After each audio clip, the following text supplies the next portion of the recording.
नमस्कार, स्वागत है। मैं हूं आपके साथ अबू हुरैरा और आप देख रहे हैं ब्रेकिंग एट 10। आइए सबसे पहले इस वक्त की बड़ी खबर पर नजर डालते हैं। पाकिस्तान से बड़ी खबर आ रही है जहां पर इमरान खान की पार्टी पीटीआई ने दावा किया है कि खुफिया एजेंसी क्रैकडाउन करने वाली है।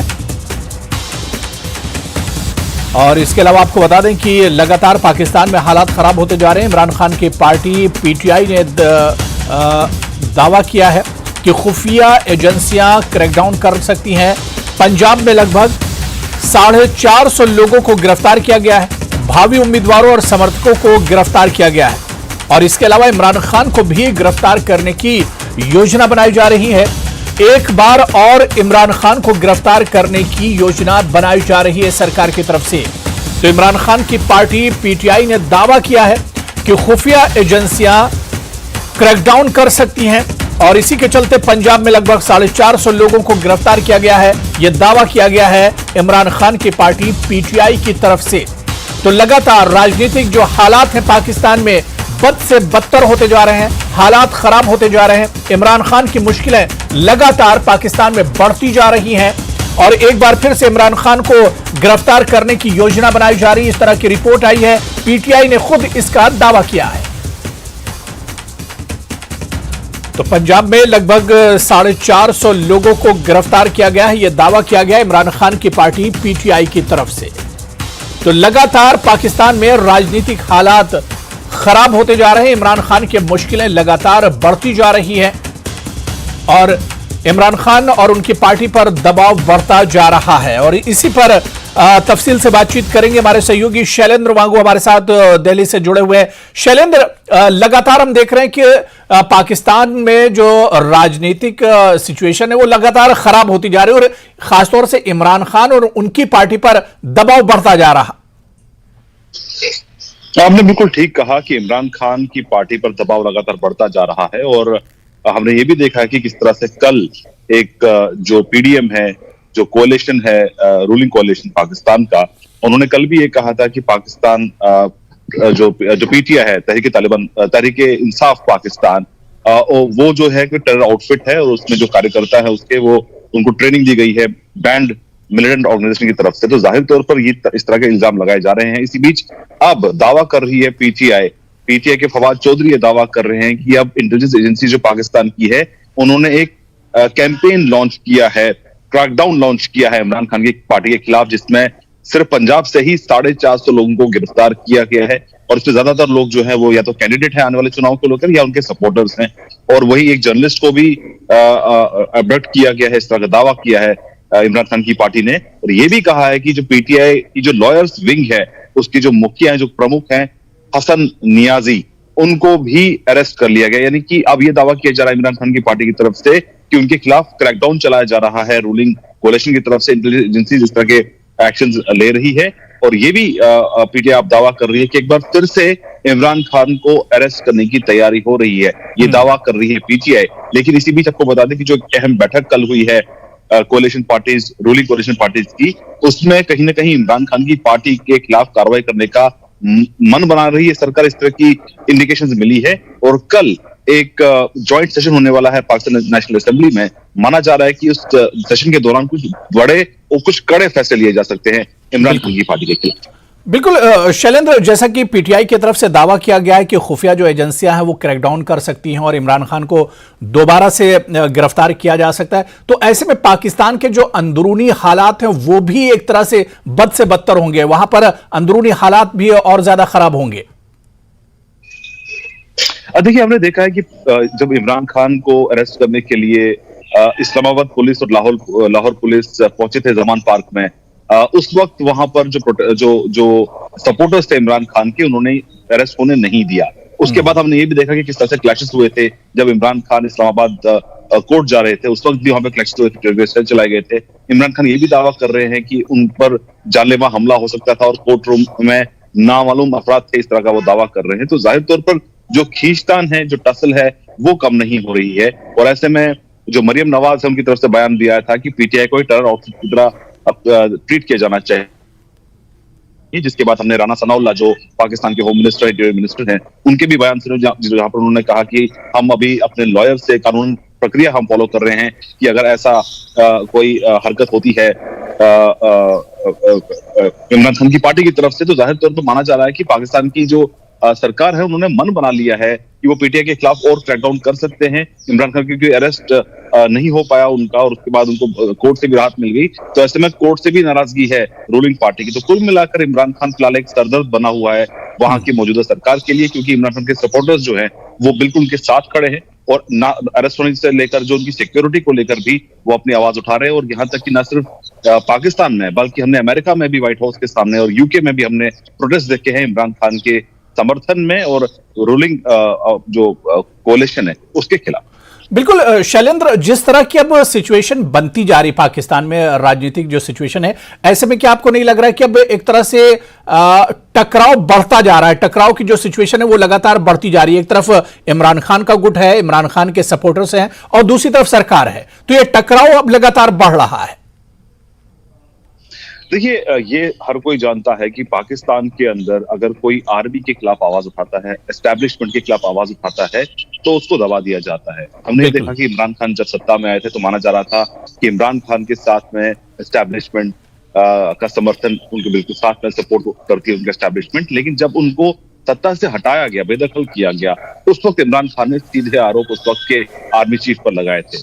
अब सवाल ये खड़ा होता है कि एस्टैब्लिशमेंट किसके साथ है, लेकिन फिलहाल एस्टैब्लिशमेंट दिखाई दे रही है शहबाज शरीफ के साथ में। तो जाहिर तौर पर जो पूरा असला है, जो पूरा अमला है, वो इमरान खान के खिलाफ खड़ा हो गया है। लेकिन अहम बात यह है कि इमरान खान के जो सपोर्टर्स हैं, चाहे वो सोशल मीडिया पे बात करें या ऑन ग्राउंड बात करें, वो कहीं ना कहीं इमरान खान के फुल के समर्थन में उतरे हैं। और ये एक इंडिकेशन इस तरफ भी है कि जो मौजूदा हालात पाकिस्तान में है कि आटा, चीनी, दाल, पेट्रोल, इनकी कीमतें जिस तरह से आसमान छू रही हैं, तो ऐसे में जो पब्लिक का जो फ्रस्ट्रेशन है, पब्लिक का जो गुस्सा है, वो निकालने का एक जरिया भी बन सकता है इमरान खान। तो जाहिर तौर पर जो मौजूदा सरकार वहां पर है वो कहीं ना कहीं राहत नहीं पहुंचा पा रही है वहां की आवाम को। और ऐसे में जो एक उम्मीद की किरण के तौर पर इमरान खान को देखा जा रहा है इस वक्त पाकिस्तान में कि वो उनके लिए कुछ कर पाएंगे। हालांकि पिछले कुछ महीनों के अंदर पाकिस्तान की जो अर्थव्यवस्था है, इकोनॉमी है, वो बिल्कुल खराब होती चली गई है, डिग्रेड होती चली, डाउनग्रेड होती चली गई है। तो ऐसे में जो फिलहाल जो पॉलिटिकल क्राइसिस है ये बहुत जल्दी खत्म होने वाला नहीं है। माना जा रहा है कि इमरान खान की गिरफ्तारी के साथ ही ये खत्म होगा, या फिर अगर वहां पे चुनाव कराए जाते हैं आने वाले वक्त में, जिसको लेकर अभी भी क्लैरिटी नहीं है कि ये कब होंगे, क्योंकि वहां की आर्मी बोल चुकी है कि वो फिलहाल उनकी जो आर्मी है वो बॉर्डर्स पर लड़ने के लिए तैयार है, लेकिन वो फिलहाल इलेक्शन के लिए स्पेयर नहीं कर पाएंगे। तो ये कुल मिलाकर अभी जो सिचुएशन पाकिस्तान में है वो इतनी जल्दी हल नहीं होगी। लेकिन अब देखना ये होगा कि कल के होने वाले जो नेशनल असेंबली का जॉइंट सेशन है उसमें क्या इमरान खान की पार्टी के खिलाफ कोई ठोस कदम उठाया जाएगा या नहीं। बिल्कुल शैलेंद्र, जिस तरह से आपने बताया कि कल पाकिस्तान का joint assembly session, national assembly session या ज्वाइंट पार्लियामेंट्री सेशन जो है वो एक तरह से बुलाया जाएगा, तो ये एक तरह से बताने के लिए काफी है कि पाकिस्तान के अंदर हालात कितने ज्यादा खराब हैं और इन्हीं हालात पर बातचीत करने के लिए इस सेशन को बुलाया जा रहा है।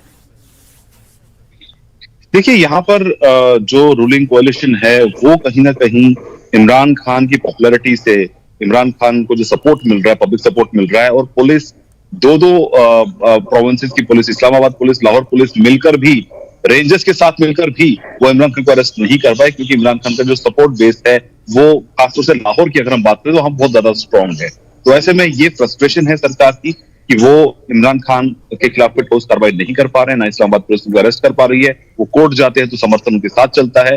तो ऐसे में फिलहाल कोशिश ये होगी कि इमरान खान की पार्टी को किस तरह से कमजोर किया जाए, ये फिलहाल वहां पे कोशिश चल रही है। क्योंकि हमने मरियम नवाज शरीफ, उसके बाद राना सनाउल्लाह, और उसके बाद अब कल हमने कोalition पार्टी की जो मीटिंग हुई थी पाकिस्तान में पीएमओ में, उससे ये साफ हो जाता है कि इमरान खान एक सरदर्द बन चुके हैं मौजूदा सरकार के लिए। इसलिए क्रैकडाउन के लिए ये कदम उठाए जा रहे हैं, जिस तरह का दावा पीटीआई भी कर रही है कि उनके 450 कारकुन को अरेस्ट कर लिया गया, जो कि आने वाले इलेक्शन वहां पर कैंडिडेट हो सकते थे। तो जाहिर तौर पर जो ये टसल है ये फिलहाल जारी रहेगी। लेकिन अब देखना यह भी होगा कि कल की अगर कोई कार्रवाई ऐसी होती है उसके बाद पब्लिक सपोर्ट जो इमरान खान के साथ है वो क्या कदम उठाए। चलिए, बहुत बहुत शुक्रिया शैलेंद्र वांगू डिटेल में बातचीत करने के लिए, इस खबर पर और अपडेट करने के लिए।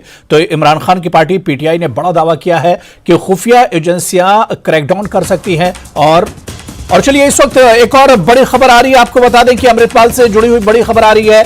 अमृतपाल की तलाश से जुड़ी हुई बड़ी खबर है केंद्र सरकार ने एसएसबी और बीएसएफ को भी अब अलर्ट कर दिया है। नेपाल और पाकिस्तान से सटी सीमा पर अलर्ट जारी किया गया है। एयरपोर्ट पर मौजूद एजेंसियों को भी हाई अलर्ट कर दिया गया है। अमृतपाल के संबंध में ये अलर्ट जारी किया गया है। तो आपको बता दें कि लगातार पंजाब पुलिस हाई अलर्ट पर है और अमृतपाल की तलाश कर रही है। और इस बीच अब केंद्र सरकार ने एसएसबी और बीएसएफ को भी अलर्ट कर दिया है। नेपाल और पाकिस्तान के बॉर्डर पर भी एक तरह से अलर्ट कर दिया गया है। इसके अलावा मुल्क भर के जो एयरपोर्ट्स हैं वहां पर भी एजेंसियों को अलर्ट किया गया है। तो अमृतपाल के संबंध में यह हाई अलर्ट केंद्र सरकार की तरफ से किया गया है। और चलिए इस खबर पर और बातचीत करेंगे। दिल्ली से हमारे सहयोगी शंकर आनंद हमारे साथ जुड़े हुए हैं। शंकर, लगातार हम देख रहे हैं कि अमृतपाल जो है वो पुलिस की गिरफ्त से बाहर है। तमाम कोशिशें पंजाब की पुलिस कर रही है उसे गिरफ्तार करने के लिए, पकड़ने के लिए। अब केंद्र सरकार ने भी कदम उठाया और अलर्ट जारी किया है। एसएसबी और बीएसएफ को भी अब एक तरह से अलर्ट कर दिया गया है। क्या कुछ जानकारी मिल पा रही है? देखिए, केंद्र सरकार के द्वारा जिस तरह से अमृतपाल के मसले पर जिस तरह से अलर्ट किया गया है, इस मामले पर मैं बताना चाहूंगा कि बीएसएफ और एसएसबी को विशेष तौर पर अलर्ट किया गया है।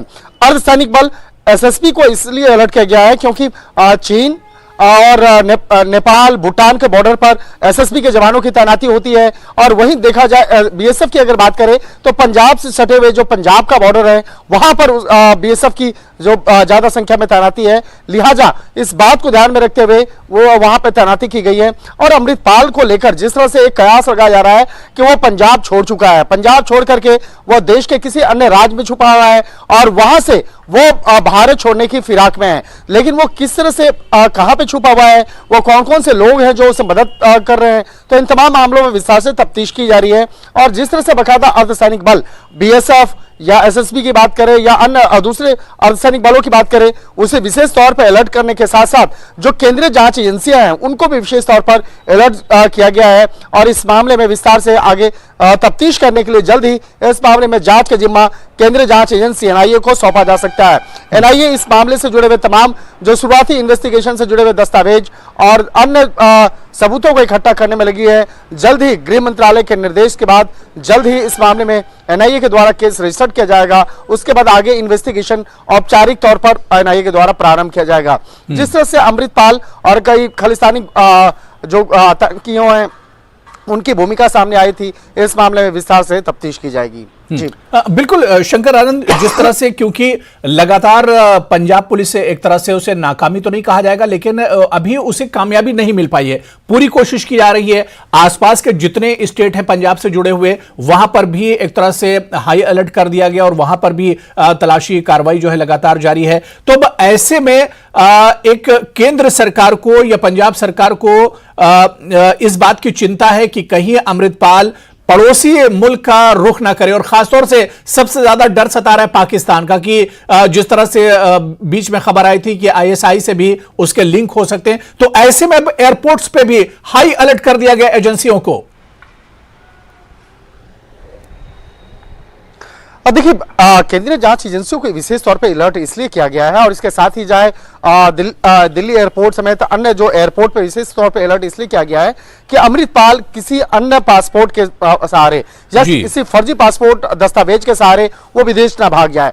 और जिस तरह से अमृतपाल का संबंध पाकिस्तान की जो वहां की खुफिया एजेंसी है आईएसआई और इसके साथ ही कई जो दूसरे मुल्क की अगर बात करें कनाडा से जुड़े हुए कई लोगों के साथ में संबंध आया और जिस तरह से ये पहले भी विदेश में काफी सालों तक रह चुका है, तो इसके संबंध जो है विदेश में कई ऐसे संदिग्ध संगठनों के साथ में जुड़े हुए हैं। लिहाजा इस मामले की गंभीरता को देखते हुए एयरपोर्ट पर भी विशेष तौर पर अलर्ट जारी किया गया है और इमिग्रेशन सेवा को विशेष तौर पर इस मामले की जानकारी दी गई है। तो कहा जा सकता है कि जिस तरह से जब तक अमृतपाल की गिरफ्तारी ना हो जाए और अमृतपाल के साथ साथ उसके अन्य सहयोगियों की गिरफ्तारी ना हो जाए, इस मामले पर जांच एजेंसी, खुफिया एजेंसी विशेष तौर पर सतर्क होकर के इस मामले के पड़ताल में जुटी है। तो वहीं दूसरी तरफ जो भारत से सटे हुए दूसरे मुल्क हैं उनके जो बॉर्डर इलाके हैं वहां पर विशेष तौर पर निगरानी व्यवस्था को बढ़ा दिया गया है। चाहे बात करें एसएसबी की बात करें या आईटीबीपी की बात करें या बीएसएफ की बात करें, विशेष तौर पर उनको अलर्ट किया गया है।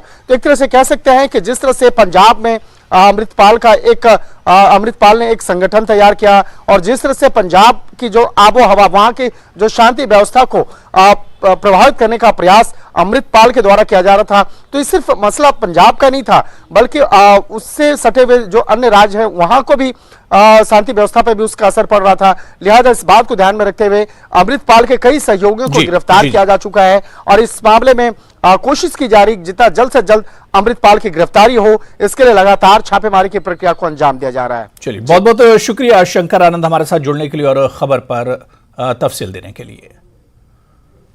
ब्रेक के बाद आगे बढ़ेंगे। इस वक्त बड़ी खबर पुंछ से आ रही है, जहां पर मुगल रोड पर ताजा बर्फबारी हुई है। कई स्थानों पर हिमस्खलन हुआ है। निचले क्षेत्रों में रुक रुक कर बारिश हो रही है। 5 दिनों से रुक रुक कर बारिश हो रही है। पीर पंचाल के पहाड़ों पर भी बर्फबारी हो रही है। तो पुंछ से इस वक्त बड़ी खबर आ रही है, मौसम से जुड़ी हुई बड़ी खबर है। मुगल रोड पर ताजा बर्फबारी हुई है। कई जगहों पर पत्थर गिरने और हिमस्खलन की भी खबर आ रही है। निचले क्षेत्रों में रुक रुक कर बारिश हो रही है। 5 दिनों से रुक रुक कर यह बारिश हो रही है। पीर पंचाल के पहाड़ों पर भी बर्फबारी हो रही है और तस्वीरें भी हम आपको दिखा रहे हैं कि किस तरह से मौसम का जो मिजाज है वो एक तरह से बदला हुआ नजर आ रहा है। कई स्थानों पर हिमस्खलन हुआ है। निचले क्षेत्रों में रुक रुक कर बारिश हो रही है। मुगल रोड पर ताजा बर्फबारी हुई है और पीर पंचाल के पहाड़ों पर भी बर्फबारी हुई है। 5 दिनों से रुक रुक कर बारिश का सिलसिला भी जारी है। और हमारे सहयोगी पुंछ से मुनीश हमारे साथ जुड़े हुए हैं। मुनीश, इस वक्त मौसम का मिजाज कैसा है, क्या अपडेट है मौसम को लेकर?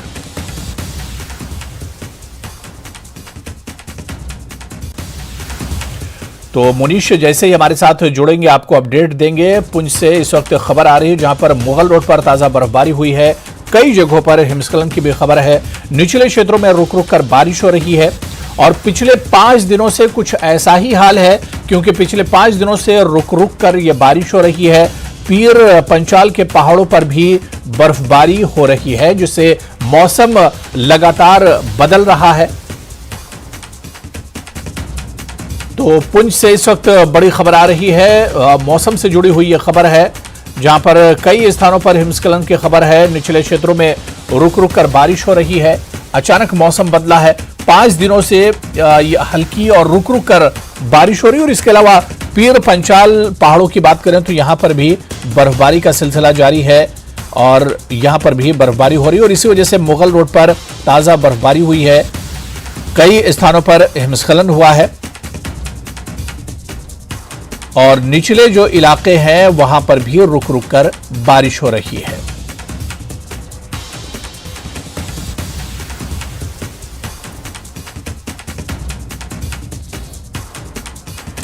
तो मुगल रोड पर ताजा बर्फबारी की खबर मिल रही है। कई स्थानों पर हिमस्खलन हुआ है और इसके अलावा जो निचले इलाके हैं वहां पर भी रुक रुक कर बारिश हो रही है। 5 दिनों से रुक रुक कर ये बारिश हो रही है। पीर पंचाल के पहाड़ों पर भी बर्फबारी की खबर है।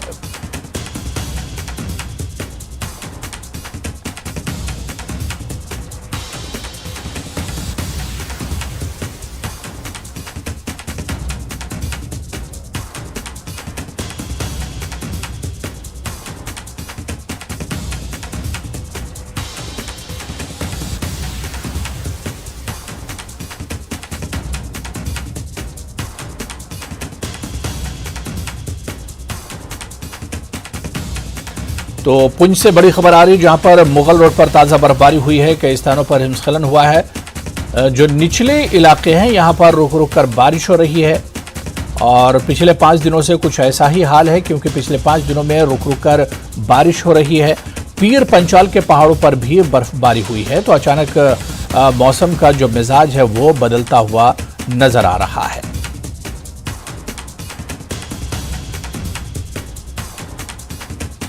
तो 2 तस्वीरें हम आपको दिखा रहे हैं, एक निचला इलाका है और एक पहाड़ी और ऊपरी इलाका है। और ऊपरी इलाके में बर्फबारी हो रही है, जबकि निचले इलाकों में रुक रुक कर बारिश हो रही है। निचले इलाकों में भी मौसम डाउन है। आप देख रहे हैं कि बादल छाए हुए हैं और इसी का असर है कि जो ऊपरी इलाके हैं, जो पहाड़ी इलाके हैं, वहां पर पिछले 5 दिनों से बर्फबारी हो रही है और निचले इलाकों में उसी का असर देखा जा रहा है कि निचले इलाकों में बादल छाए हुए हैं और रुक रुक कर बारिश भी हो रही है।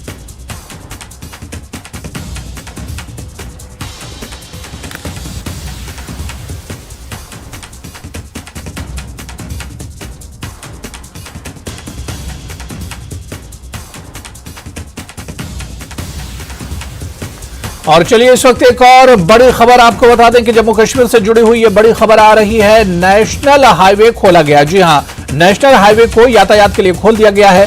दोनों तरफ से यातायात अब शुरू हो गई है। रामबन के शेर बीबी क्षेत्र में लंबा जाम लगा हुआ था। सड़क पर फिसलन की वजह से यह जाम लगा हुआ था, लेकिन अब हालात ठीक होते ही नेशनल हाईवे को खोल दिया गया है और दोनों तरफ की जो यातायात है उसे शुरू कर दिया गया है।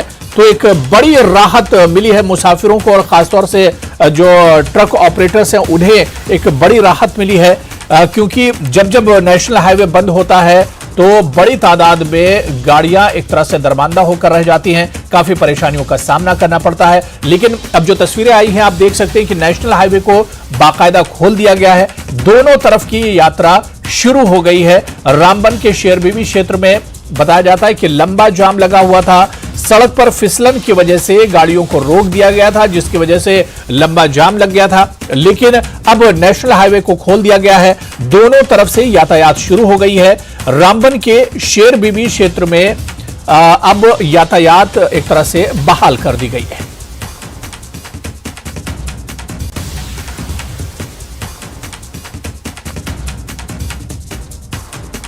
तो ट्रैफिक से जुड़ी हुई बड़ी खबर इस वक्त हम आपको दे दें, बड़ी जानकारी दे दें कि नेशनल हाईवे अब खोल दिया गया है।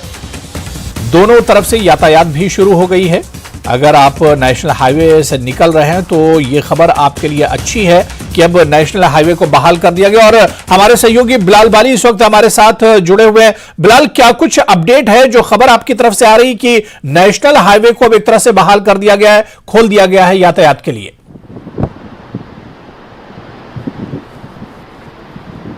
देखिए हुरेरा, जम्मू श्रीनगर नेशनल हाईवे गुज़श्ता कई दिनों से मुख्तलिफ लोकेशंस पे ट्रैफिक की आमदरफ्त के लिए खलल पड़ा उस ट्रैफिक की आमदरफ्त में। ताहम आज सुबह से ही ट्रैफिक को बोथ साइड जम्मू और श्रीनगर से चलने की इजाज़त दी गई है, क्योंकि कल के दिन में अगर हम देखेंगे शेर बीबी के मकाम पर जो मड स्लाइड आया था उसकी वजह से ट्रैफिक मूवमेंट बहुत स्लो हो गया था और हैवी व्हीकल्स बहुत ज़्यादा दरमांदा थे रामबन बानीहाल सेक्टर में। तो देर रात तक उनको क्लियर किया गया। अभी भी शेर बीबी के मकाम पर कंजेशन तो है, लेकिन जखेनी और काजीगुंड से ट्रैफिक को छोड़ दिया गया है और इस वक्त ट्रैफिक जो है स्मूथली रामबन बानीहाल स्ट्रेच में चल रहा है। हल्की सी वहाँ शेर बीबी के मकाम पर सिंगल वे होने की वजह से थोड़ी सी वहाँ परेशानी आ रही है, लेकिन उसमें इजाफा जो हम लोग करते हैं जब ओवरटेक करते हैं तो उसकी वजह से वहाँ परेशानी ज़्यादा बढ़ जाती है। ताहम अभी जम्मू श्रीनगर नेशनल हाईवे पर कल के दिन ट्रैफिक बंद रहने के बाद आज वह अब कम्यूटर्स के लिए खोल दिया गया है और जितने भी लोग हैं जो श्रीनगर से जम्मू जाना चाहते हैं और जम्मू से श्रीनगर की तरफ आना चाहते हैं वो शाहरा पर इस सफ़र कर रहे हैं। उन्हें मुश्किलात हो सकती है। ट्रैफिक पुलिस ने लोगों से अपील की है कि वो लेन ड्राइविंग को जो है मेंटेन रखें ताकि उन्हें कंजेशन और दीगर किसी तरह की परेशानियों का सामना न करना पड़े। मुरेना ये बात कहना यहाँ ज़रूरी है कि शालगढ़ी शेर बीबी के मकाम पर कई दिनों से स्लाइड जो भारी स्लाइड आई हुई है, जिसकी वजह से लगातार वहाँ सड़क की हालत जो है वो निहायत ही खस्ता हो चुकी है और पुरखतर हो चुकी है। जो ही बारिश होती है, मौसम खराब होता है, वहाँ क्रॉस करना एक चैलेंज बन जाता है। लेकिन फिर भी ट्रैफिक पुलिस को जो है ट्रैफिक को चलाना है, क्योंकि ये जम्मू कश्मीर की इकॉनमी का जो सबसे बड़ा दारोमदार है वो जम्मू श्रीनगर नेशनल हाईवे पर ही है। अगर ये बंद रहती है तो उसकी वजह से नुकसान बहुत पहुँचता है हमारी इकॉनमी को। तो इस जिम्मे में ट्रैफिक पुलिस कोशिश करती है कि शहरा को बाहर रखा जाए, लेकिन अक्सर व बेशतर जो है प्रॉब्लम्स आती रहती है, जिसमें कैफेटेरिया मोड़ निहाड़ और आज के दिनों में जो है शेर बीबी एक चैलेंज बना हुआ है। चलिए, बिल्कुल, यानी मुसाफिरों के लिए एक राहत की खबर है कि जम्मू श्रीनगर नेशनल हाईवे को अब यातायात के लिए एक तरह से खोल दिया गया, जिस तरह से हमारे सहयोगी बिलाल बाली भी इस पर जानकारी दे रहे थे। बहुत बहुत शुक्रिया बिलाल हमारे साथ इस खबर पर जुड़ने के लिए और अपडेट करने के लिए। तो चलिए फिलहाल यहां पर रुकेंगे एक और छोटे से ब्रेक के लिए।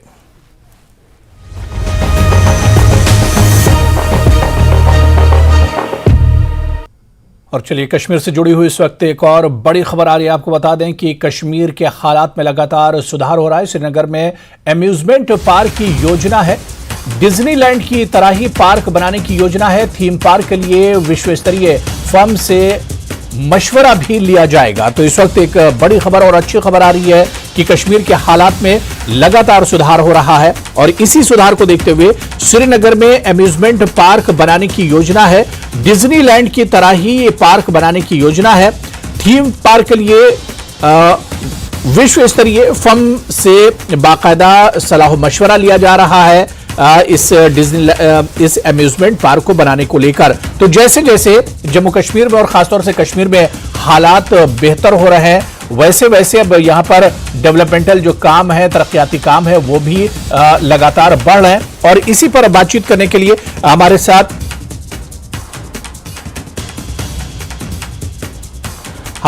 श्रीनगर से हमारे सहयोगी परवेज भट्ट भी हमारे साथ जुड़े हुए हैं और अमन भी इस वक्त हमारे साथ जुड़े हुए हैं। परवेज, कश्मीर के लिए ये जो खबर है बड़ी अच्छी खबर है कि जैसे जैसे कश्मीर में हालात बेहतर हो रहे हैं, वैसे वैसे जो तरक्याती काम है उनकी तरफ भी सरकार कदम बढ़ा रही है।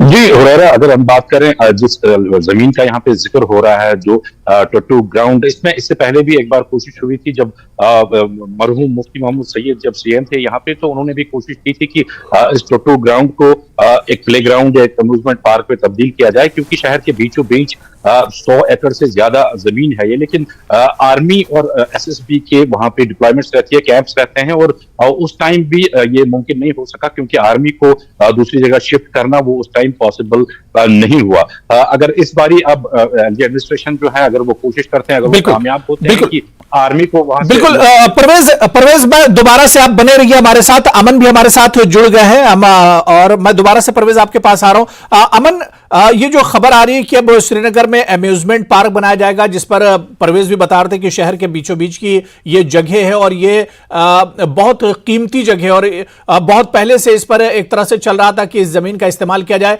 अब कश्मीर में अमन, क्योंकि हालात बेहतर हो गए, तो ऐसे में अब एक बड़ा कदम इस जमीन पर सरकार उठाने जा रही है। क्या कुछ पूरी खबर है, क्या कुछ ये योजना है पूरी?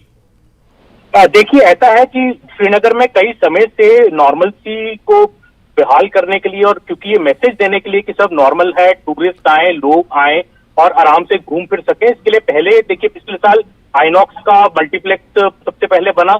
अब कुछ दिन पहले ही एमआर मॉल का फाउंडेशन स्टोन ले किया गया और अब ये जो इंडस्ट्रीज एंड कॉमर्स डिपार्टमेंट है, इसने 16 मार्च को कंसल्टेंट्स को इन्वाइट किया है। कंसल्टेंट्स जो हैं वो जम्मू एंड कश्मीर सरकार को ये सुझाएं कि कैसे एक international level amusement park Srinagar में बन सकता है। टट्टू ग्राउंड पे 100 एकड़ का लैंड प्रॉमिस किया गया है। इस डॉक्यूमेंट में जो हमने देखा है कि 100 एकड़ में ये पूरा बन सकता है और इसके लिए जो कंसल्टेंट्स हैं वो भी इंटरनेशनल लेवल कंसल्टेंट्स को इन्वाइट किया गया है। वो इंटरनेशनल लेवल कंसल्टेंट्स अब्रॉड जाएंगे, डिज्नी का पार्क देखेंगे, यूनिवर्सल का पार्क देखेंगे और जो इंडिया में भी बड़े बड़े पार्क है, मुंबई में एक्सेल वर्ल्ड है, रामोजी फिल्म सिटी है, इन सब चीजों का सर्वेक्षण किया जाएगा। वहां जाके देखा जाएगा किस तरह ये थीम पार्क चलाए जाते हैं और उसके बाद जम्मू एंड कश्मीर सरकार को इसके सुझाव देगा ये कंसल्टेंट कि आप इस तरह से इस पूरे पार्क को बना सकते हैं। ऊपर से कि कैसी राइड्स हो, कितनी फुटफॉल हो, किस तरह ये बने, क्या ये प्राइवेट पब्लिक पार्टनरशिप में ये पार्क बने कि प्राइवेट पार्टी इसको बनाए और जेएनके सरकार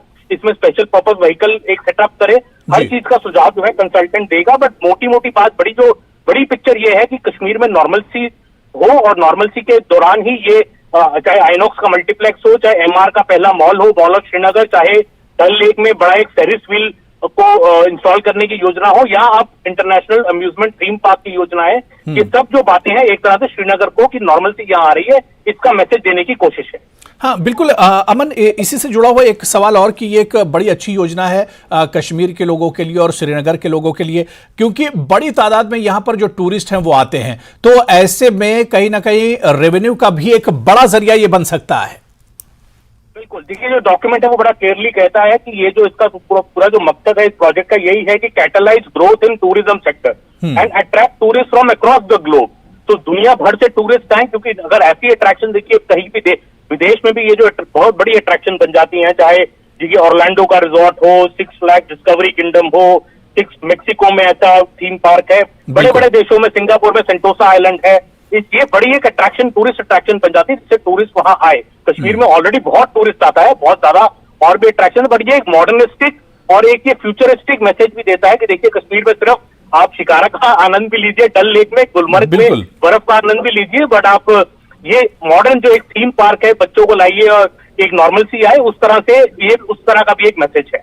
बिल्कुल बिल्कुल परवेज, जिस तरह से अमन बता रहे थे कि एक अच्छी पहल होगी और ये एक बड़ी अच्छी योजना है अगर जमीन पर उतरती है, क्योंकि सरकार लगातार चाह रही है और सरकार ने कई ऐसे काम किए और हालिया ही दिनों हमने देखा जिस तरह से सेमपुरा में एमआर ग्रुप की तरफ से एक बड़े मल्टीप्लेक्स और एक टावर की बुनियाद रखी गई है। तो ऐसे में कहीं ना कहीं परवेज ये एक बहुत अच्छी खबर कश्मीर वालों के लिए होगी, श्रीनगर वालों के लिए होगी, और डेवलपमेंट और तरक्याती जो काम है उनमें एक तरह से इजाफा होगा।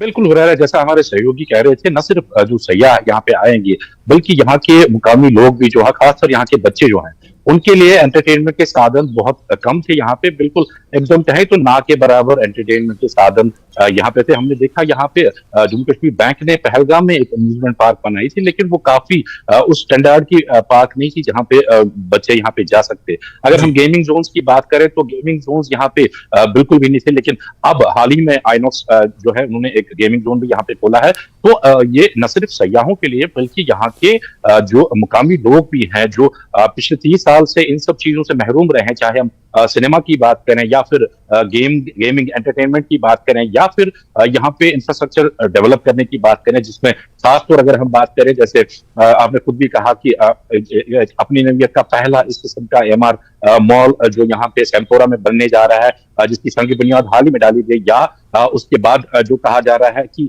जापानीज चेरी ब्लॉसम गार्डन यहाँ पे खोल दिया जाएगा। एक इंटरनेशनल लेवल की जब अट्रैक्शंस यहाँ पे होंगी, जैसा हमारे सहयोगी कह रहे थे कि गुलमर्ग की बर्फ और डल लेक की शिकारा राइड के साथ साथ उन्हें एक एडिशनल अट्रैक्शन यहाँ पे मिल सकती है, जो एडवेंचर टूरिज्म के साथ साथ जो लग्जरी टूरिज्म है उसको भी बढ़ावा मिल सकता है यहाँ पे। और रेवेन्यू की बात करें तो रेवेन्यू और एम्प्लॉयमेंट दोनों इससे जनरेट हो सकती है। देखिए, अगर एक अम्यूजमेंट पार्क खुलती है तो वहां पे आप अंदाजा लगा सकते हैं कि कितने नौजवानों को वहां पे रोजगार मिल सकता है और कितना रेवेन्यू उससे बढ़ सकता है। हालांकि जब ये पार्क खुलेगा तो वहां पे जो सेटअप्स होंगे बेशक वो बाहर की थीम के होंगे, लेकिन जो यहाँ के मुकामी लोग हैं उनको ही मौका मिलेगा वहां पे उसको रन करने के लिए, और काफी एक एम्प्लॉयमेंट जनरेशन भी इससे हो सकती है। जहां तक अब जो मैं कह रहा था कि जो पीस ऑफ लैंड जो है, ये टोटू ग्राउंड, ये इसको पहले भी ट्राई की थी, लेकिन उस टाइम नामसाइज हालात थे और उस टाइम आर्मी को रिलोकेट करना वहां से थोड़ा मुश्किल हो गया था। लेकिन अब जबकि हालात यहाँ पे ठीक हो गए हैं तो आर्मी ने भी काफी टाइम इशारा दिए हैं कि जो रिलोकेशन ऑफ आर्मी ट्रूप्स है, चाहे वो हिंटरलैंड से हो या बाकी जगहों से, वो अब मुमकिन हो सकता है। तो ऐसे में एक उम्मीद है लोगों को कि ये जो बड़ा एक बटमालू के इर्द गिर्द का ये जो एरिया है, काफी एक बड़ा एक चंक ऑफ लैंड है, अगर इसको शहर के बीचों बीच बिल्कुल जाहिर सी बात है कि डेवलपमेंट की तरफ लगातार कश्मीर के कदम बढ़ रहे हैं और ऐसे में रोजगार को लेकर भी एक रोजगार भी इससे बढ़ेगा। बहुत बहुत शुक्रिया परवेज आपका भी, और अमन शर्मा आपका भी बहुत बहुत शुक्रिया हमारे साथ इस खबर पर जुड़ने के लिए और अपडेट करने के लिए। चलिए, इस वक्त कश्मीर से जुड़ी हुई एक और बड़ी खबर आ रही है। आपको बता दें कि इरफान मेराज को गिरफ्तार किया गया है। जर्नलिस्ट एक्टिविस्ट मेराज को गिरफ्तार किया है। एनआईए ने यह बड़ी कार्रवाई अंजाम दी है और इसे दिल्ली ले जाया गया है। तो आपको बताते चले कि कश्मीर से बड़ी खबर है जहां पर इरफान मेराज को गिरफ्तार किया गया है। जर्नलिस्ट एक्टिविस्ट मेराज गिरफ्तार हुआ है। एनआईए ने यह बड़ी कार्रवाई की है और इसे दिल्ली ले जाया गया है।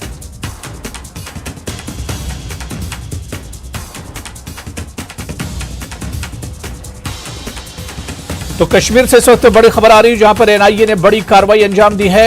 इरफान मेराज को गिरफ्तार किया गया है। जर्नलिस्ट और एक्टिविस्ट है ये इरफान मेराज, जिसे अब एनआईए दिल्ली लेकर गई है। इसी पर और जानकारी लेंगे श्रीनगर से हमारे सहयोगी शब्बीर फोन लाइन पर हमारे साथ जुड़े हुए हैं। शब्बीर, क्या कुछ डिटेल है इस खबर की और मेराज को गिरफ्तार किया गया है, अब तक क्या कुछ इस गिरफ्तारी से मुतालिक डिटेल मिल पाई है?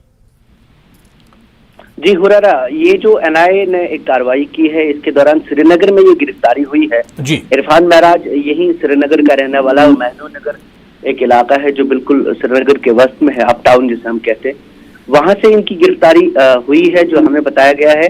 और एक एफआईआर पहले से एनआईए के पास था। इस सिलसिले में एक बार इनसे पूछगछ भी हुई थी।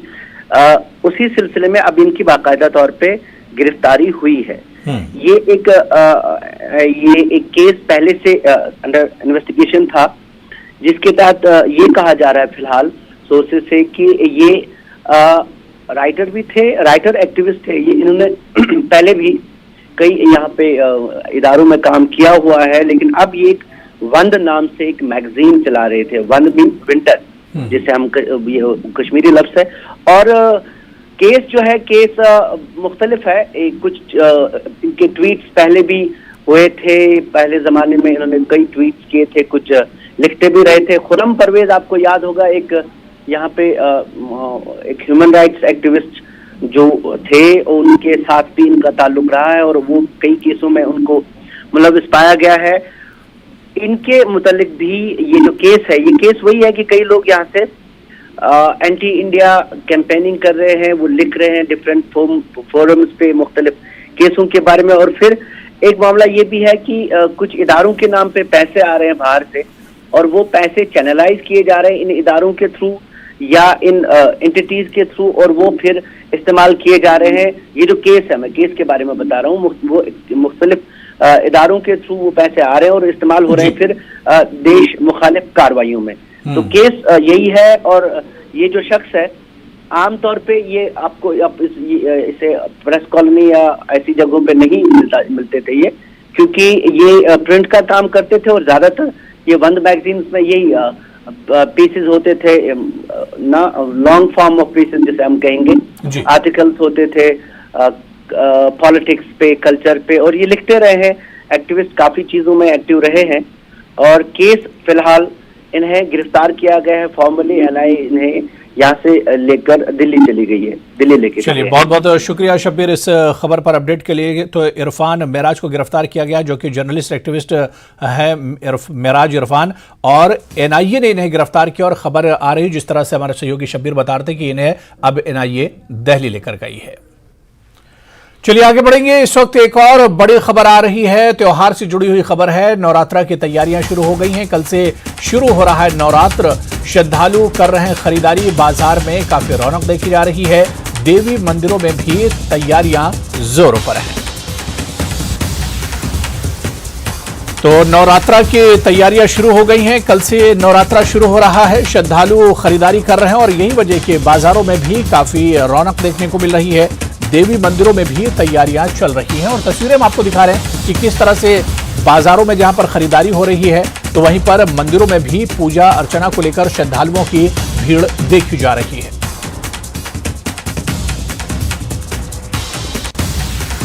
और चलिए अब हिमाचल प्रदेश का रुख करेंगे। हिमाचल विधानसभा का बजट सत्र से जुड़ी हुई खबर है। बजट सत्र का आज 6वां दिन है। बजट को लेकर आज भी चर्चा होगी। बजट पर चर्चा का आज दूसरा दिन होगा। कल भी इससे पहले बजट पर चर्चा हुई थी। तो आपको बताते चलें कि हिमाचल विधानसभा का बजट सत्र है। बजट सत्र का आज 6वां दिन है। बजट को लेकर कल भी चर्चा हुई थी और कहा जा रहा है कि आज भी बजट पर चर्चा होगी और ये बजट पर चर्चा का दूसरा दिन होगा।